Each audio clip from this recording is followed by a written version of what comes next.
ಎಲ್ಲ ಬಿಜೆಪಿ ಬಂದ್ರೆ ಏನು ಕಾಂಗ್ರೆಸ್ ಬಂದ್ರೆ ಏನು ಇಲ್ಲಿ ನೋಡಿ ಎಲ್ಲೂ ಬೆಳಗ್ಗೆ ಬಂದು ನಿಂತ್ಕೊಂಡಿದೀವಿ ನಾವು.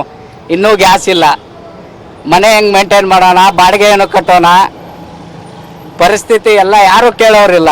ಅವ್ರವ್ರ ಪಾಡಿಗೆಲ್ಲ ಅವ್ರು ಇದ್ದಾರೆ ನೋಡಿ. ಅಲ್ಲಿಂದ ಲೈನ್ ಅಲ್ಲಿವರೆಗೂ ಇದೆ. ಬೆಳಗ್ಗೆ 5:15 ನಿಂತ್ಕೊಂಡಿರೋ ಅವ್ರು ಇನ್ನೂ ಇಲ್ಲೇ ಇದೀವಿ. ಗ್ಯಾಸ್ ಬರ್ತಾ ಇದೆ ಅಂತ ಹೇಳ್ತಾ ಇದ್ದಾರೆ, ಬರ್ತಾ ಇಲ್ಲ ಮೇಡಮ್. ಇವಾಗ ಟೋಕನ್ ಕೊಡ್ತಾ ಇದ್ದಾರೆ ಮೇಡಮ್. ಟೋಕನ್ ಕೊಟ್ಟರು ಇವಾಗ ಅದು ಗ್ಯಾಸ್ ಸ್ಟಾಕ್ ಇಲ್ಲ ಅಂತ ಹೇಳ್ತಾ ಇದ್ದಾರೆ. ಗಾಡಿಯಲ್ಲಿ ಲೈನಲ್ಲಿ ನಿಂತಿದೆ, ಬಂದ್ರೆ ಆಕ್ಟಿವ್ ಇಲ್ಲ ಅಂದ್ರೆ ಇಲ್ಲ ಅಂತ ಇದ್ದಾರೆ. ಆದ್ರೆ ಟೋಕನ್ ಅದು ಗ್ಯಾರಂಟಿ ಇಲ್ಲ ಮೇಡಮ್.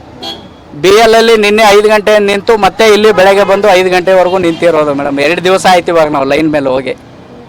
ಹೆಂಗ್ ಮೇಂಟೈನ್ ಮಾಡೋದು, ಏನ್ ಮಾಡೋದು ಮೇಡಮ್? ಏನು ಮಾಡಲ್ಲ ಮೇಡಮ್, ಸ್ಟ್ರೈಕ್ ಮಾಡ್ತೀವಿ ಅಷ್ಟೇ ಮೇಡಮ್, ಇನ್ನೇನಾಗಲ್ಲ. ಯಾಕೆಂದ್ರೆ ಜೀವನ ಹೆಂಗ್ ನಡೆಸೋದು ಮೇಡಮ್? ಆಟೋ ಬಿಟ್ರೆ ಬೇರೆ ಲೈನ್ ಗೊತ್ತಿಲ್ಲ ನಮಗೆ, ಎಲ್ಲಿ ಏನ್ ಮಾಡೋದು ಮೇಡಮ್?